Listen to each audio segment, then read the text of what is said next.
한 주일간 평안하셨습니까?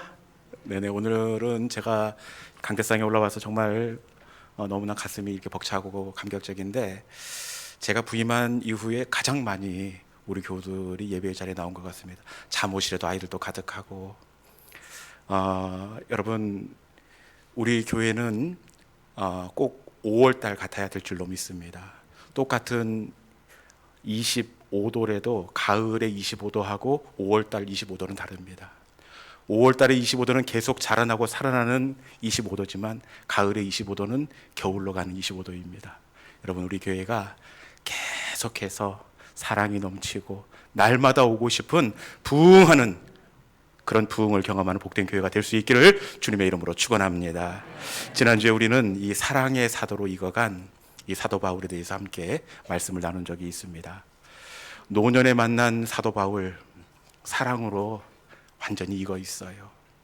그런데 젊은 날의 바울은 지금 사랑의 사람이 아니라 오히려 거칠고 사납고 혈기가 왕성한 사람입니다. 젊은 날의 요한은, 여러분, 예수님께서 뭐라고 부릅니까? 요한아 이렇게 안 부르고 보아너게 이렇게 부릅니다. 보아너게의 뜻이 무엇입니까? 우레의 아들. 얼마나 성질이 사납고 그 혈기가 왕성하던지 요한을 예수님도 보아너게 이렇게 부르고 있습니다. 그런데 노년에 만나는 요한 일서의 요한은 어떤 사람입니까? 우리가 서로 사랑하자. 하나님은 사랑이시다. 사랑으로 완전히 익어 있는 요한을 우리가 만나게 됩니다. 여러분, 하나님의 사람들은 늙어가는 사람이 아니라 어떤 사람? 맞습니다. 하나님의 사람은 나이가 가면 갈수록 늙어가는 사람이 아니라 익어가는 사람이 바로 하나님의 사람이 되어야 하는 줄로 믿습니다. 나이가 들어가면 들어갈수록 언어가 익어가고 상대방을 대하는 태도가 부드러움으로 익어가고 믿음도 익어가고 기도도 익어가는 사람이 바로 하나님의 사람이 되는 줄로 믿습니다. 이 시간 그런 의미에서 옆에 분 바라보면서 당신은 익어가는 사람입니다. 이렇게 한번 인사해 볼까요? 자, 시작. 당신은 익어가는 사람입니다. 익어가는 사람입니다. 여러분, 우리 교회는 가을처럼 이렇게 익어가는 그런 믿음의 사람으로 이렇게 자리 잡는 우리 시온영광교회가 될 수 있기를 주님의 이름으로 축원합니다. 오늘 우리가 나눌 말씀은 이 고린도 후서의 말씀입니다. 이 고린도 후서는 바울이 원래 고린도에 있다가 에베소로 사역지를 옮겨옵니다. 그리고 나서 에베소에서 고린도로 보내는 두 번째 편지입니다. 여러분, 우리가 편지를 보낼 때는 목적이 있지 않습니까? 결혼식에 오라고 청첩의 목적으로 편지를 보내기도 하고, 누군가에게 사랑을 고백하기 위해서 사랑의 편지를 보내기도 합니다. 이 고린도 후서도 목적이 있었습니다. 고린도 후서를 보낸 목적은 이 고린도 교인들이 바울에 대해서 말도 안 되는 이야기로 오해가 쌓였기 때문에 그렇습니다. 정말 듣고 보면 말도 안 되는 이야기인데 그 고린도 교회에 소설 쓰는 사람 몇 사람이 있거든요. 그 사람들 입에만 들어갔다가 나오면 말도 안 되는 이야기가 진짜처럼 들려집니다. 특별히 이 고린도 교회에 바울에 대한 어떤 오해가 점철되어 있었느냐, 그것은 이 바울이 가짜라는 겁니다. 바울이 사도가 아니라 듣도 보도 못한 족보도 없는 그런 뜨내기라고 이렇게 소문이 나고 있었습니다. 그러면서 그 근거로 여러분들 아시지 않냐고, 이 사도가 어느 날 은혜 받아서 사도가 되는 것이 아니라 사도가 되기 위해서는 반드시 이 조건이 있어야 되는데 이 사도의 조건 놓고 바울의 이력서를 딱 놓는 겁니다. 서로 비교를 하는데 여러분, 일치되는 항목이 한 가지라도 있을까요? 사도의 조건, 먼저 기간입니다. 예수님께서 요단강에서 세례를 받을 때부터 시작해서 십자가에 못 박혀 돌아가실 때까지, 그리고 중간에 예수님과 함께 생활하다 돌아간 사람은 안 됩니다. 그때까지 함께 동거동락한 사람, 그리고 예수님의 십자가와 부활을 목격한 사람, 이게 사도의 조건입니다. 그런데 바울의 이력서를 딱 비교해 보니까 일치된 것이 있습니까? 사실 바울은 예수님과 단 하루도 함께하지 않은 사람입니다. 예수님과 식사 한번 해본 적이 없습니다. 뭐라고? 가짜 아니냐고 이렇게 이야기를 합니다. 그러면서 또 한 가지 사도가 아닌 근거를 가지고 오는데, 그것은 요한이 고린도 교회에 사역할 때 사례비를 안 받은 것입니다. 사실 교회를 개척하고 바울도 어려웠습니다. 그럼에도 불구하고 고린도 교회에서 왜 사례비를 받지 않았겠습니까? 염치가 있어야지. 나도 어렵지만 개척교회 사례비 그거 손 내밀어 보십시오. 교회가 어떻게 되겠습니까? 바울이 어렵고 힘듦에도 불구하고 교회를 배려하는 차원에서 사례비를 받지 않았습니다. 그런데 이 소설가들은 어떻게 소설을 쓰느냐? 보라고. 바울이 왜 사례비를 안 받았겠냐고. 뭔가 꿀리는 것이 있고 떳떳하지 못한 부분이 있기 때문에 사례비를 받지 않은 것이다. 가짜다, 가짜. 여러분, 이 이야기를 들으면 바울이 얼마나 오라통이 터지겠습니까? 바울의 성격도 이게 괄괄한데, 이런 소문을 듣자 바울이 첫 번째 고린도 전서를 보내서 뭐라고 하느냐. 우리 고린도 전서 9장 1절에 있는 말씀 자막을 통해서 한번 같이 읽어보도록 하겠습니다. 우리 9장 1절입니다. 자, 시작. 내가 자유인이 아니니 사도가 아니냐? 예수 그리스도를 보지 못하였느냐? 주 안에서 행한 나의 일이 너희가 아니냐? 바울이 뭐라고 합니까? 내가 왜 사도가 아니냐? 주 안에서 내가 행한 그 일들 너희가 함께 사역할 때 다 보지 않았느냐? 내가 함께 할 때 다 봤으면서 이제 와 갑자기 어느 날 확 돌아서 가지고 나를 가짜라고 사도가 아니라고 할 수 있느냐?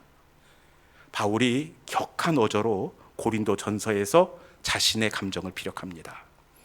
이렇게 되면 고린도 교인들이 좀 수그러져야죠. 아이고 그러게요 바울 사도님, 생각해 보니까 우리가 잘못했네요. 죄송하게 되었습니다. 이렇게 해야 될 터인데 고린도 교인들이 어떻게 나옵니까? 그거 뭐냐고, 그거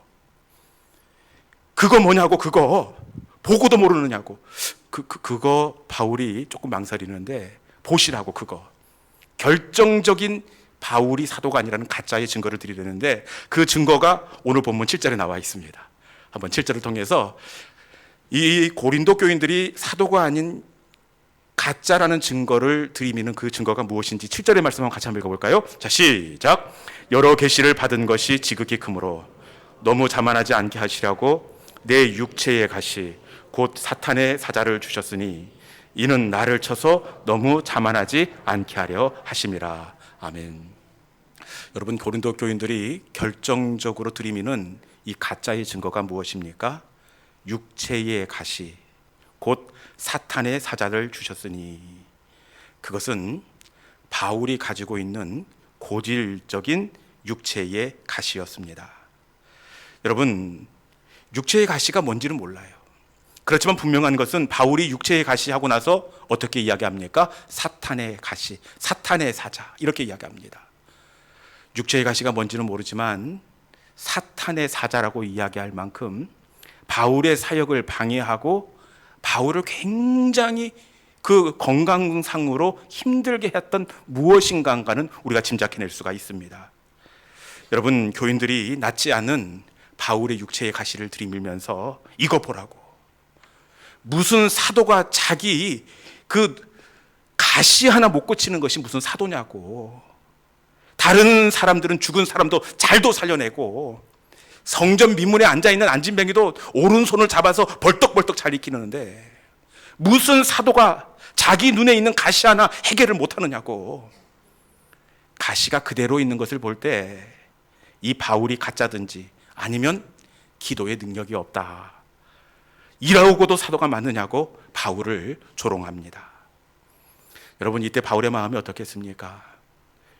굉장히 불편하고 낙심이 되었을 터인데, 여러분, 이것은 우리 생각이고 바울은 이 육체의 가시에 대해서 무엇라고 고백하고 있느냐? 우리 본문 10절에 있는 말씀입니다. 본문 10절 같이 한번 읽어봅니다. 자, 시작.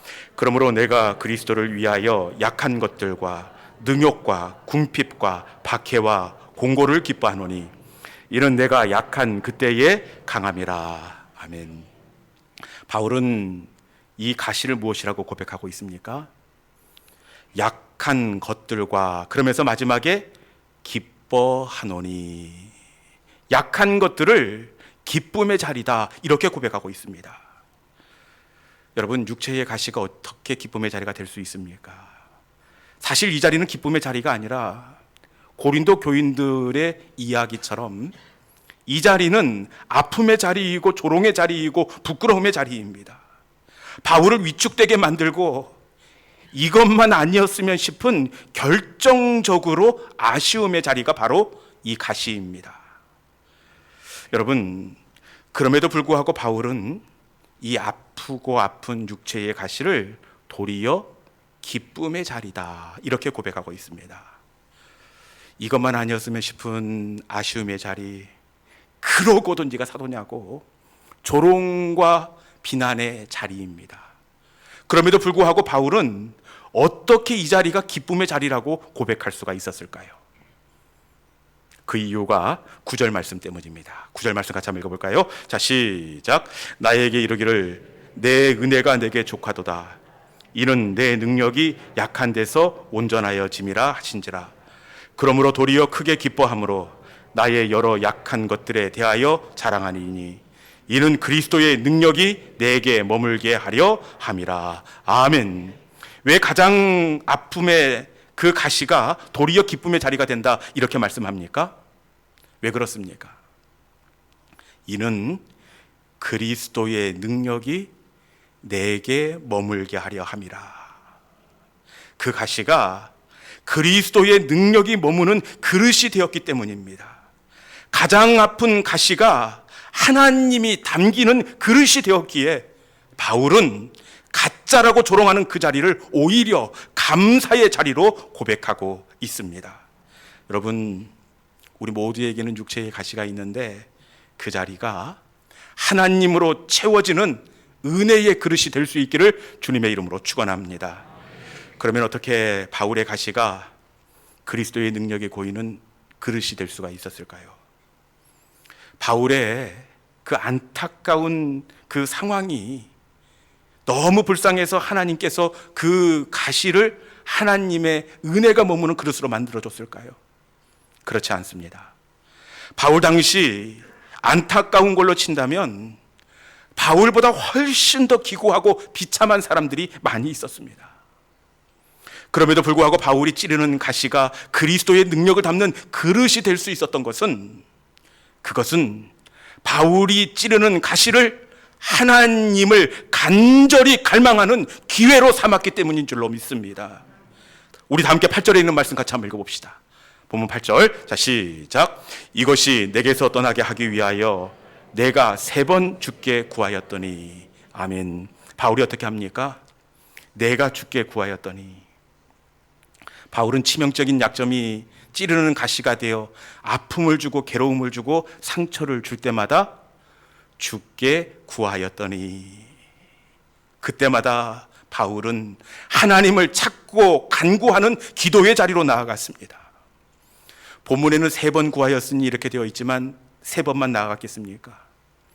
앞뒤의 내용들을 종합해 볼 때 바울은 가시를 통해 어렵고 힘든 시간이 찾아올 때마다 하나님의 은혜를 구하는 자리로 나아갔다는 사실입니다. 그때마다 하나님 앞에 엎드려, 하나님, 너무 아픕니다. 너무 괴롭습니다. 나와 함께 동역하는 의사인 누가도 나에게 소망이 없다. 의사가 기도하며 주었던 그 약도 이제는 효험이 없습니다. 더 이상 할 수 있는 일이 아무것도 없다고 합니다. 하나님, 이제 저는 어떻게 해요? 바울은 육체의 가시가 엄습해 올 때마다 바울은 하나님 앞에 납작 엎드려 자신의 아픔을 하나님 앞에 쏟아 놓았습니다. 주님 손 놓고는 단 하루도 살 수가 없습니다. 주님, 저를 불쌍히 여기시고 저의 인생을 책임져 주시옵소서. 바울은 찌르는 가시가 고통과 두려움으로 다가올 때마다 더욱 주님을 의지하고 더욱 간절히 하나님의 은혜를 갈망하는 열망의 자리로 삼은 줄로 믿습니다. 이때 우리 하나님은 어떻게 하십니까? 바울은 가시로, 하나님께서는 가시로 상처 입은 그 마음을 위로하여 주십니다. 바울이 생각하기에 나의 연약함 때문에 하나님의 영광을 가려운 것은 아닌가, 그래서 죄송하고 괴로움에 이 몸을 부르르 떨지만 하나님은 바울이 나오는 그 모습 그대로 바울을 안아주십니다. 가시로 상처난 그곳에 소독약을 바르시고 바울의 흐르는 멈추지 않는 눈물을 닦아주십니다. 그리고 어떻게 하십니까? 그리스도의 능력을 머물게 하려 함이라. 남들이 조롱했던 자리, 나조차도 용납하지 못했던 그 상처가 그리스도의 능력이 머무는 자리, 은혜의 그릇이 되게 하신 줄로 믿습니다. 그리스도의 능력이 흘러가 고일 때 여러분, 바울은 어떤 사람이 되었습니까? 그리스도의 능력이 흘러가 고일 때 바울은 더 이상 가시를 가진 사람이 아니라 하나님을 가진 사람이 된 줄로 믿습니다. 자신의 능력만큼 살다가 갈 사람이 그리스도의 능력으로 사는 사람이 되었습니다. 자신의 능력 이상의 실력과 영향력을 발휘하는 사람이 되었습니다. 가장 유약하지만 가장 위대한 삶을 살았고, 가장 가난한 자나 가장 풍성한 삶을 살았습니다. 여러분, 왜입니까? 가시가 그리스도의 능력을 담는 그릇이 되었기 때문입니다. 여러분, 세상 사람들은 이 가시를 원망과 불평을 담는 그릇으로 삼습니다. 그렇지만 하나님의 사람에게 있어서 가시는 하나님을 담는 그릇이 되는 줄로 믿습니다. 우리의 가시가 날 비우고 하나님으로 채워주는 은혜의 그릇이 될 수 있기를 주님의 이름으로 축원합니다. 이제 말씀을 정리할 텐데요, 여러분의 가시는 무엇입니까? 우리 모두는 가시가 있는데 저도 가시가 있습니다. 우리의 가시는 자꾸만 나를 주눅들게 만들고 때때로 시간마다 나를 찔러 괴롭히는 그것, 내가 하나님께 갈망하지만 해결되지 않고 응답받지 않는 그것이 우리의 영적인 가시입니다. 어떤 분은 밤만 되면 찾아오는 불면증이 그 인생의 가시일 수 있습니다. 또 어떤 분은 회복되지 않는 고질적인 육체의 연약함이 가시일 수 있고, 어떤 분은 멀어진 남편이 가시일 수 있고, 어떤 분은 여전히 철이 안 든 자녀가 가시일 수 있습니다. 여러분, 세상 사람들은 이 가시를 원망과 불평을 담는 그릇으로 되게 하지만 하나님의 사람에게 있어서 가시는 하나님을 담는 그릇으로 삼는 사람이 된 줄로 믿습니다. 우리가 가시 때문에 너무 아파, 어떻게 할 수 없어, 나를 부인하고 하나님 앞에 납작 엎드릴 때 하나님은 그 가시 속에 하나님의 능력을 담아 우리를 새롭게 해 주십니다. 여러분, 남들은 가시 때문에 아파하고 주저앉아 있지만 도리어 우리는 그 가시가 나를 부인하고 하나님 앞에 납작 엎드려 하나님을 더욱더 갈망하는 그런 은혜의 접촉점으로 삼을 수 있는 우리 믿음의 성도들이 될 수 있기를 바랍니다. 이때 하나님은 바울의 가시 속에 그리스도의 능력으로 채워주셨듯이 우리를 가시를 가지고 나갔지만 그 가시가 하나님의 은혜를 담는 그릇이 되게 해 주신다는 사실입니다. 여러분, 남들은 지쳐 앉아 울고 있을지라도 우리의 가시를 들고 하나님 앞에 납작 엎드림으로 말미암아 하나님의 은혜로 살아가는 우리 모든 믿음의 성도들이 될 수 있기를 주님의 이름으로 축원합니다.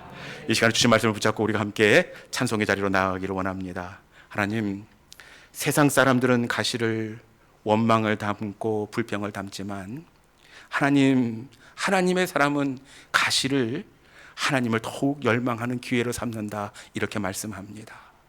하나님 아시잖아요. 나도 어떻게 하지 못하고 힘들어하는 내 인생의 가시가 있는데 주님, 이제 이 가시의 원망과 불평을 담지 않고 이 가시가 더더욱 나를 부인하고 하나님 앞에 두 손을 높이 들고 항복하는 항복의 자리가 되게 해 하겠습니다.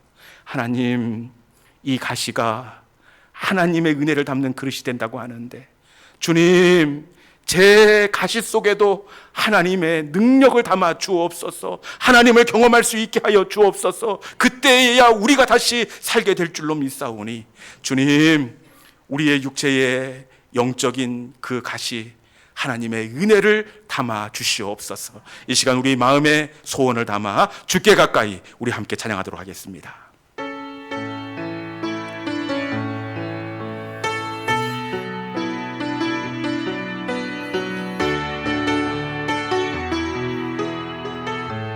주께 가까이, 주께 가까이 날 이끄소서. 간절히 주님만을 원합니다.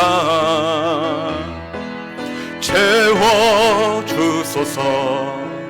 주의 사랑을 진정한 찬양 드릴 수 있도록, 다시 한번 할까요? 주께 가까이, 주께 가까이 날 이끄소서.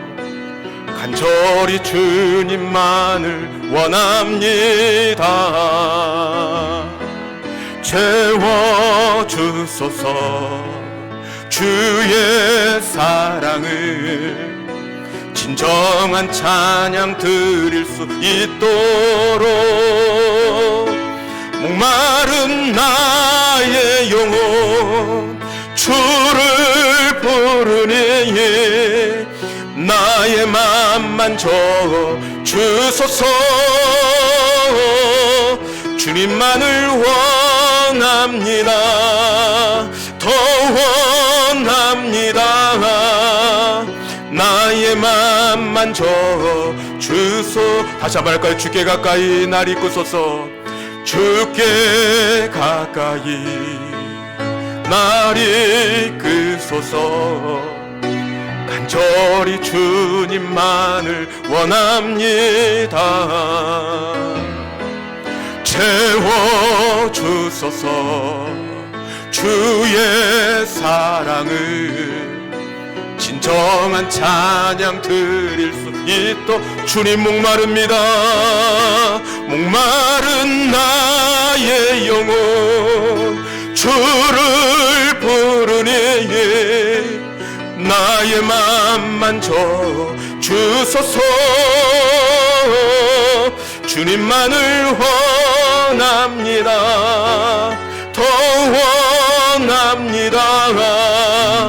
나의 맘만 저어주소서. 주님 목마릅니다. 목마른 나의 영혼 주를 부르니 나의 맘만 저어주소서. 주님만을 원합니다.